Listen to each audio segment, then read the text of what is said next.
Хранилища у нас заполнены на 120, на 150%. Моңа кадәр Татарстан дәүләт архивы 5 төрле бинада урнашкан иде. Алар хәзер 150%-ка тулы диләр. Шуңа да архивка яңа бина кирәк булуы көн күбек ачык. Хәзер республиканың тарихи документлары Лаеш районының Столбище авылында сакланачак. Яңа бинаның гомуми мәйданы 24 000 квадрат метрга якын. Пожар ягыннан карыйсыңмы, вентиляция ягыннан карыйсыңмы, температура режимыннан карыйсыңмы, бөтен таләпләргә дә җавап бирә.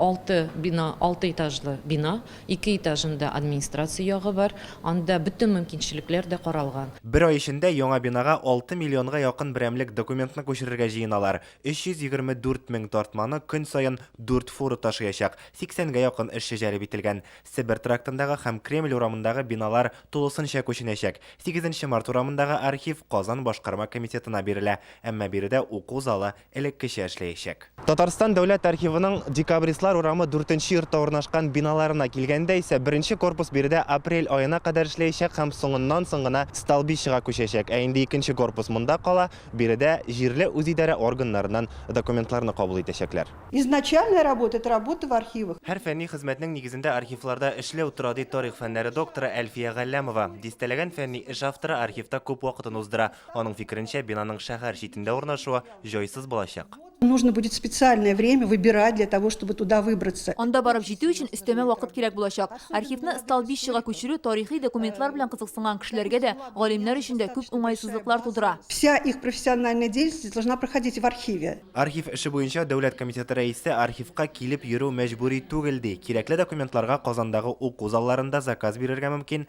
һәм аны бушка тәкъдим итәчәкләр. Бары тик архив сайты аша заказ биргәндә генә түлисе була. Бәясе документның тарихи яктан никадәр кыйммәтле булуына карап билгеләнә. Аның суммасы бик зур түгел. Акча түләмәсәләр, миллионлап просто бөтен информацияны скачивать итеп утыручылар да бик күп. Архив хезмәткәрләрен исә эшкә 2 автобус йөртәчәк. Коллектив яңа бинага яңа максатлар белән керә. Ул цифрлаштыру документларны һәм инде теге кыягазны ташу, димәк инде аны чыгару, һәм инде кеше кулына тоттырудан гөлүмән китү. Дәүләт архивының эше белән якыннанрак танышырга теләүчеләр өчен яңа елдан соң экскурсияләр оештырылачак. Илгиз Шәкүров, Марат Зәйдуллин, Яңа Гасыр каналы.